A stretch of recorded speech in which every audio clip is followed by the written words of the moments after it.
Welcome to Mining the Media, providing nuggets of news and cutting-edge questions and answers, minus the political blather. Here are your hosts, G.K. Allen and Dave Jeffers. Welcome, everyone, to Mining the Media, where we give nuggets of news and we ask cutting-edge questions and answers without all that political blather. We're excited. This is our first episode ever. My co-host, G.K. Allen, will be here shortly. He is the creator. He's the one who came up with this idea.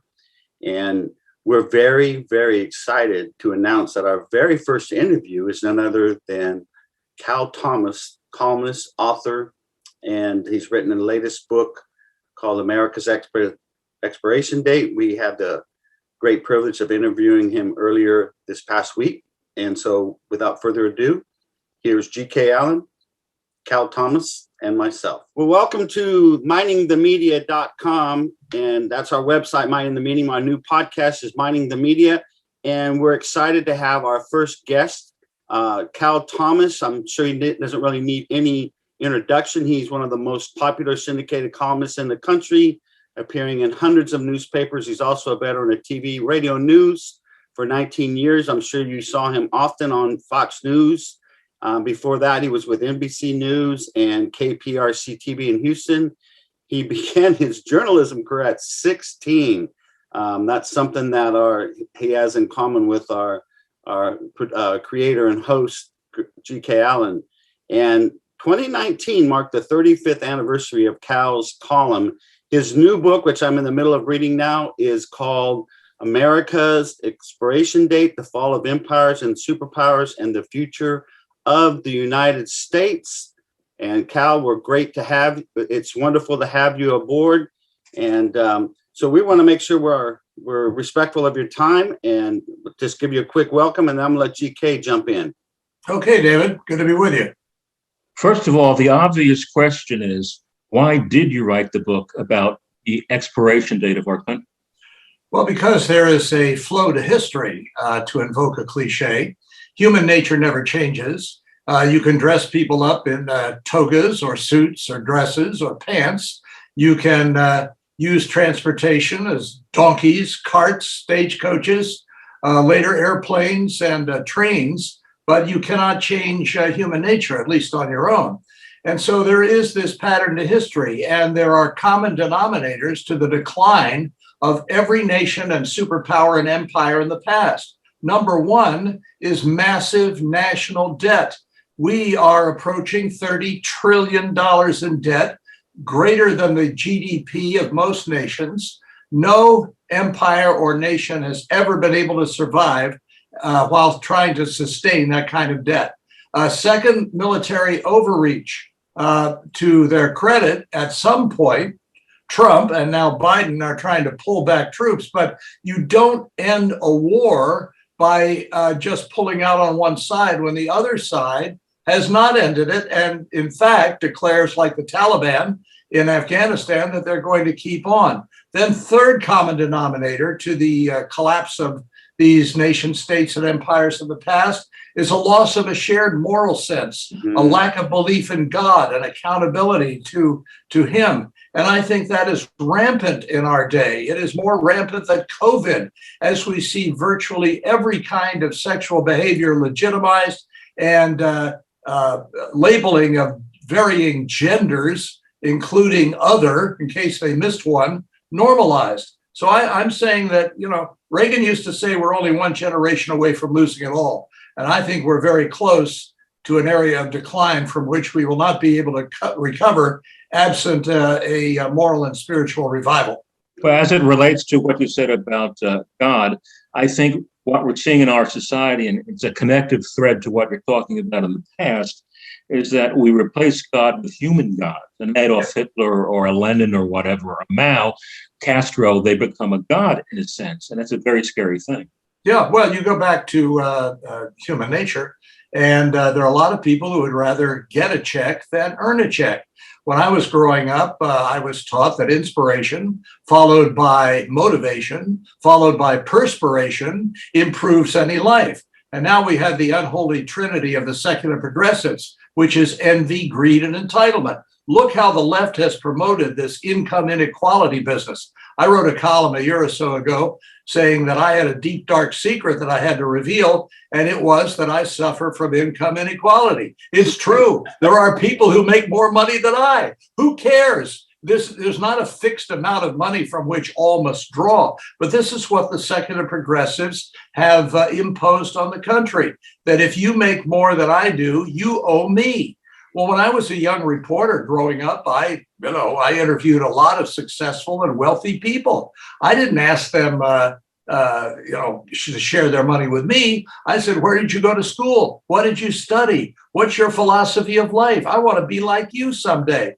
But today, the attitude is, if you make $2 and I make $1, you owe me 50 cents to make it fair. Look at the language. We're hearing it again from the Biden administration. Fairness, equity, fair share. They never tell us what the fair share is. 75% taxation, 90%, which it once was, that's confiscation. Yeah. Well, I think we're living in an age definitely of decadence. And I think one of the things that disturbs me most, I remember when you used to do a wonderful duo, if you will, with Mr. Beckel those years back, because there we had two people who were of a different persuasion philosophically, but you treated each other with respect and you stimulated people's brains. Yeah, Bob even changed his mind on several things because we had this dialogue, and he was influential with me. I had the pleasure of leading him to Christ, which turned him into a pro-lifer. Amazing thing. Yeah, I don't think we know each other anymore. People apply labels to people. So somebody asked me once, what's your denominational background? I said 5s, 10s, 20s, 50s, and 100s. I had a producer at CNN when I was working there. Where do you go to church? I am the church. Look, wise guy, what do you do on Sunday morning? Well, I get up, get a cup of coffee, look at the newspaper, take a shower. Well, when you leave the house, where do you go? I gave her an address. She said, is there a building there? I said, yeah. She said, what's the name of the building?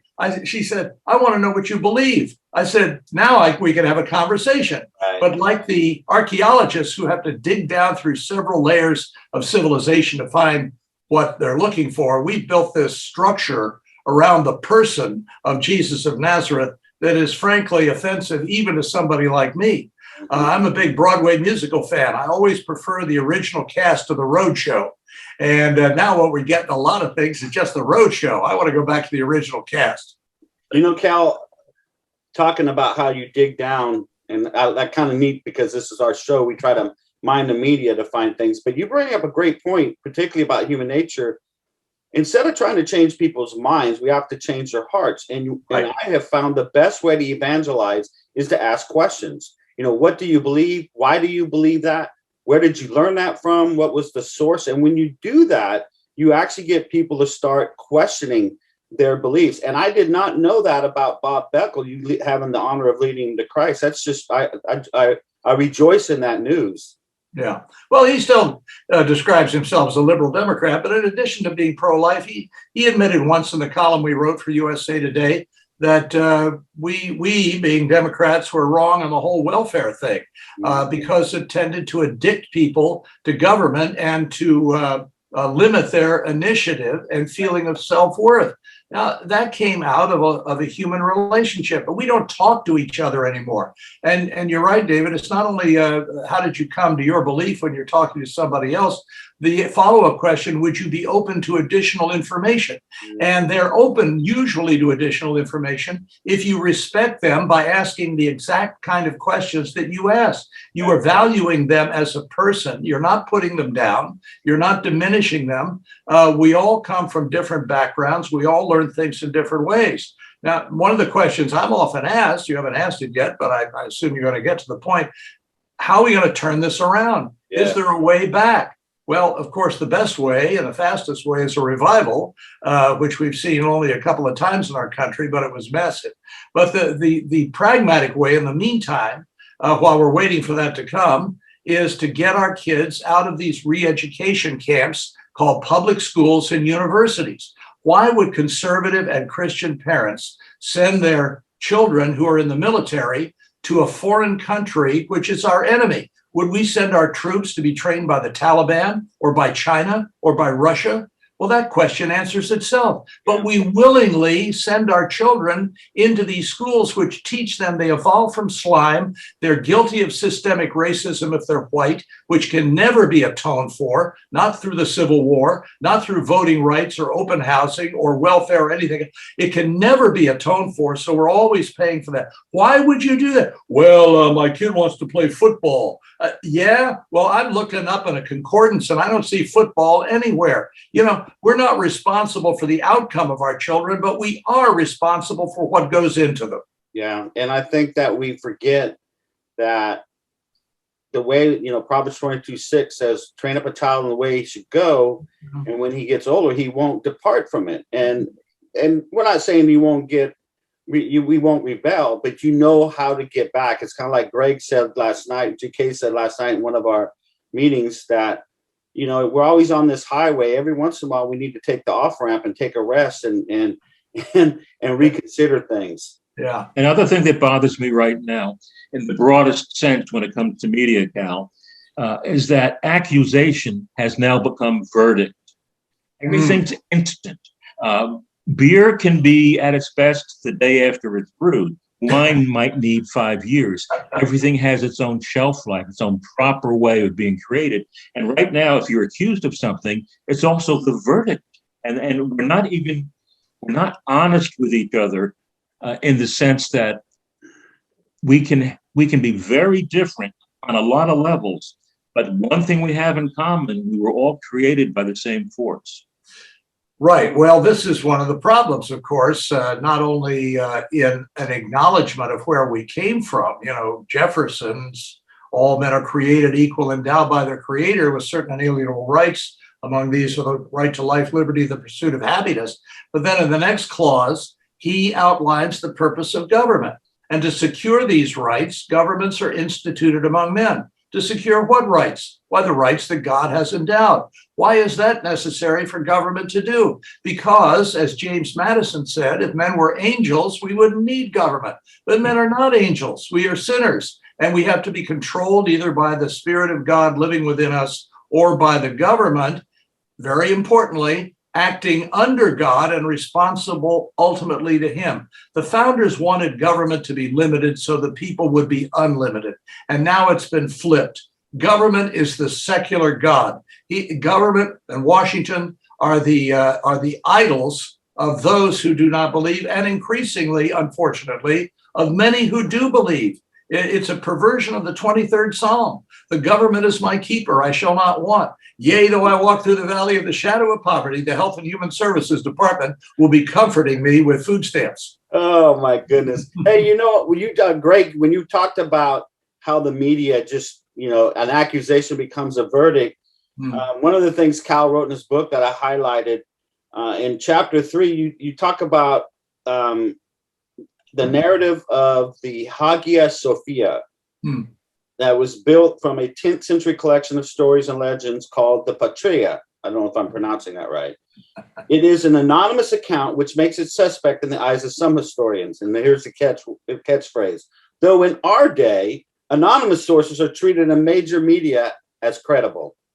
Yeah, well, I've been in this business for years, and I can tell you how it works from the inside. You have people who have a similar worldview, and worldview is key to everything. Yes. And so they call up people who they believe share that worldview, and who don't want to be identified, which is terrible because you never know what their motives are in saying what they say. And then they write a story that basically confirms the worldview that they had going into the story. It is not real journalism. That's propaganda.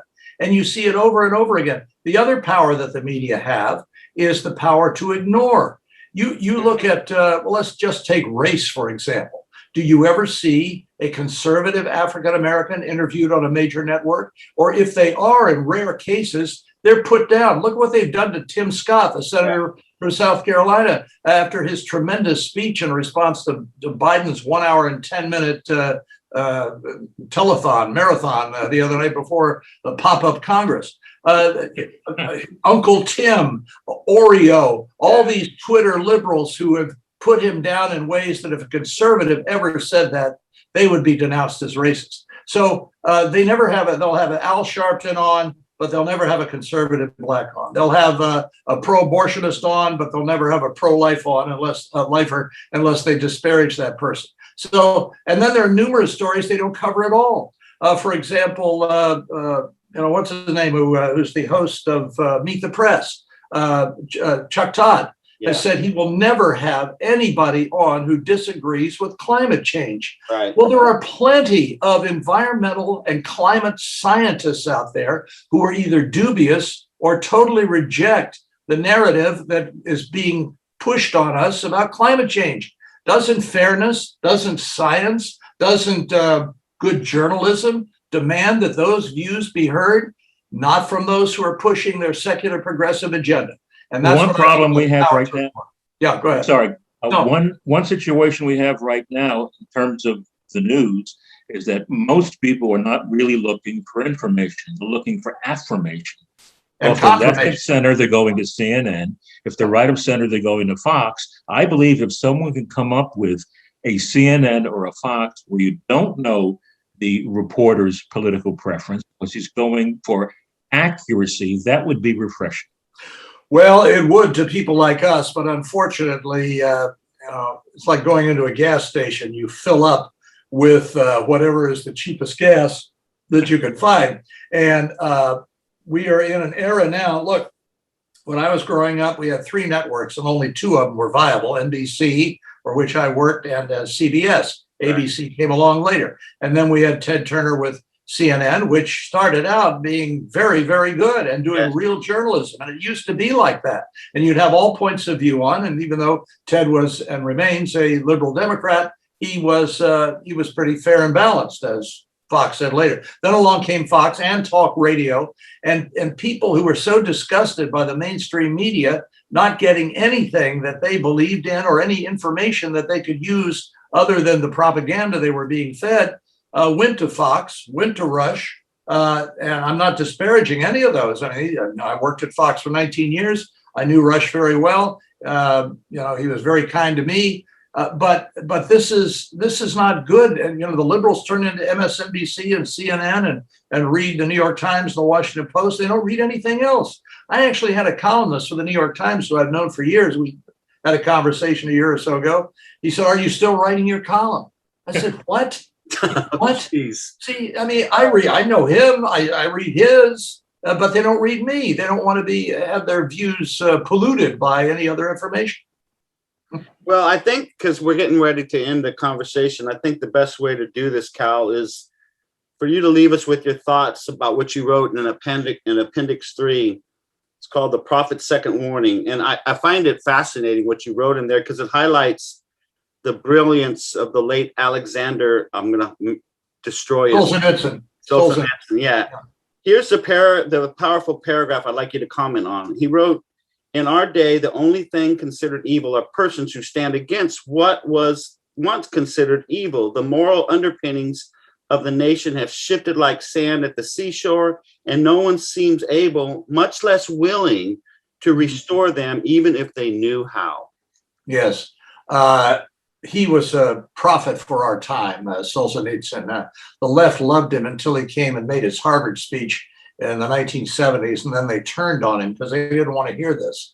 God sent prophets throughout the Old Testament. He sent the ultimate prophet, Jesus of Nazareth, who was more than a prophet and is more than a prophet. But, I think of the Don McLean song. They didn't listen. They're not listening still. Perhaps they never will. And we've been warned. And how many times does history warn us? Does God warn us of the consequences of going our own way and becoming our own God? I'm, read through the scriptures every year in the one-year Bible, and we just finished Judges, and probably one of the greatest lines ever.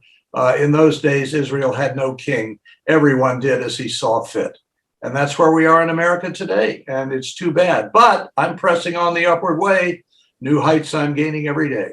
Amen. Well, I will tell you, thank you for your time. And your book is prophetic. We were talking about that in the emails that we were sharing, that more and more of it's becoming true. And sometimes it's not comfortable being right all the time. Sometimes when you're right for what seems the wrong reasons. But hey, everybody needs to get this book, America's Expiration Date. We're coming up on it if history holds true. And make sure you go to Cal's website, calthomas.com. You can get his book, all of his columns. It's a good site to go to. For those who haven't read, that didn't know Cal's still writing a column. Thanks, David and GK. Good to talk to you. Thank you. Nice seeing you again. Thank you. God bless. Bye-bye. All right. That was great. You know, it's amazing. In talking with Cal, when Beckel and Cal were doing their shtick, it worked. Oh, it was great. Because it wasn't insulting. They didn't use foul language. They did get heated at times. But when you have some respect for somebody else's point of view, if they in turn have some degree of respect for you, you can accomplish quite a bit. And frankly, I don't care who comes up with a cure for cancer. I don't care about their politics. I don't care about their sexuality. I don't care about anything, their height, where they're from. I don't care. I want someone to come up with a cure for cancer. Yeah. Well, you know, there's too many people that I love to that disease. You brought up a good point about making that relationship. The ultimate outcome is what Cal shared with us that I did not know about him and Bob Beckel, that he had the honor of leading Bob to Christ. And that's only possible, particularly with somebody so diametrically opposed to your worldview. Even though you can be friendly, you can't do that just coming out the gate. You know, these sidewalk prophets who condemn you to hell if you don't accept Jesus on the corner while you're trying to get your lunch on a 30-minute lunch break. They're not making inroads, you know. Well, they're like the celebrities at the Academy Awards or the Grammys. Okay, they're a good actor or actress. They can sing just fine. But I don't want to hear about their politics or anything else. Talk about what you do and what the award is for. Yeah, and like I was telling, you know, the way you ask a question, it's not just asking questions, it's the way you ask questions. Because one of our, he'll remain unnamed, but one of our colleagues that you and I have friends, he used to ask condemnatory questions. And the way you ask a question is key. If you ask a question, how can you believe, or how can you support, how can you whatever, that automatically puts the person on defensive. Because is it true you stopped kicking your dog? Yeah, it's accusatory in the way you ask that question. But if you say, why do you believe that? Or what is it that you believe about this? And why do you believe that? Where's the hook? Yeah, where did you learn? Because what you have to do is you got to get people to peel back the onion on their worldview. And some people don't, honestly, some people just don't know why they believe what they believe. And a lot of times it's just because, like Cal said, they were brainwashed in these re-education camps we now call public schools. And I have to be careful because my oldest daughter is a school teacher. Your daughter was a school teacher. We know there's wonderful teachers out there, God-fearing teachers who want to teach children how to read, write, and do arithmetic. But Cal's right. These schools have become re-education camps. And now Kentucky just passed a law that's not going to allow critical race theory. We're getting ready to do it in Florida. Many of the states are fighting back finally and denouncing this brainwashing. What's really sad in all this, and bear with me, I'm old enough to remember when my family was going back and forth between New Jersey and Florida when I was a kid, long before there was even Interstate 95. There used to be things that would really, when I was a kid, I thought it was really odd. There were colored motels. Right outside of Washington, I remember being at a Dairy Queen, colored water fountain. And you think of all the horrible things that blacks went through, and all the bravery that the grandparents and the parents of so many of today's black people, their grandma and grandpa very often were incredibly brave. And we got to a point in this country where I really think we had a lot of harmony among the races. And then along comes Barack Obama, and many on the hard left of all racial stripes are seeking to divide us again racially at a point when we were never closer racially.